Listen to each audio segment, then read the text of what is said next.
Hello, আসসালামু আলাইকুম sir, আমি বাচ্চা একাডেমি। Hello? স্যার বাচ্চা একাডেমি। তোমরা জানি কিসের জানি ভর্তি করো? জি স্যার। ওই যে মার্কেট বলে, স্যার ওই ডিজিটাল। ডিজি মার্কেট বলে, স্যার এটা ডিজিটাল মার্কেটিং। এনে বলে ভর্তি হইব। কে ভর্তি হবে? আমার পোলায়, আপনার ছেলে? ছোটটায়। মানে আপনার ছোট ছেলে? আরে ওই যাইরাটায়। কোন জায়গা? আরে আমার পোলার কথা কই। আপনার ছেলের নাম কি জাইরা? তুই যাইরা? জি স্যার। আরে আমার পোলার নাম লুকমান, লুকমান বাসু। আচ্ছা। খুব যাইরে। ও এবার বুঝছি। কি বুঝছা? না মানে কোনো সমস্যা নাই স্যার। আরে সমস্যা আছে। স্যার কি সমস্যা? ও কিসের নিকে তো যাইরে? কেন জাইরা স্যার এটা তো আমি বলতে পারলাম না। আরে আমার না মাথা গরম। স্যার আপনি একটু ঠান্ডা হন। ওনা আরে নিয়ে কি করবা? স্যার আপনি টেনশন করেন না, আমাদের ডিজিটাল মার্কেট। আরে টেনশন করুম না মানে?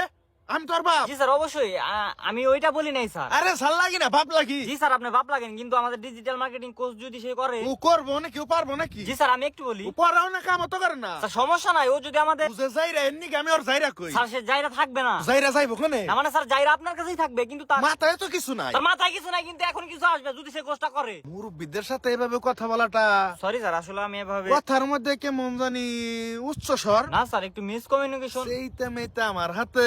এই, তোমার কোম্পানির নাম কি? স্যার আমাদের এজেন্সির নাম বাচ্চু একাডেমি। চাচ্চু একাডেমি? না স্যার চাচ্চু না, এটা ওই যে চাচ্চু, চাচ্চু যে। স্যার এটা চাচ্চু একাডেমি না তো, এটা বাচ্চু একাডেমি। এটা একটা ইংরেজি শব্দ। ইংরেজি কি পড়াও? না স্যার ইংরেজি পড়াই না। তাইলে কি পড়াও? স্যার ডিজিটাল মার্কেটিং শিখাই। শিখাও? জি স্যার। কি শিখাও? স্যার বললামই তো ডিজিটাল মার্কেটিং। কেমন মার্কেটিং? স্যার আপনার বাসায় কি কোনো বুঝদার মানুষ আছে? না, বুঝদার কোনো মানুষ নাই। তাহলে স্যার কে আছে? তাহলে স্যার কেউ নাই। আচ্ছা স্যার, আপনার ছেলে যখন বাসা আসবে তখন আমি তার সাথে কথা বলবো। ওর হাতে কথা হতে এখানে স্যার সে বাসায় আসলে আমাকে একটা কল দিন। ফোন দিলে তো যাই রে। আরে মুরব্বী, এটা কোনো সমস্যা না। সমস্যা তো এমনি এমনি। ধুর, বাদে চাকরি করুন না।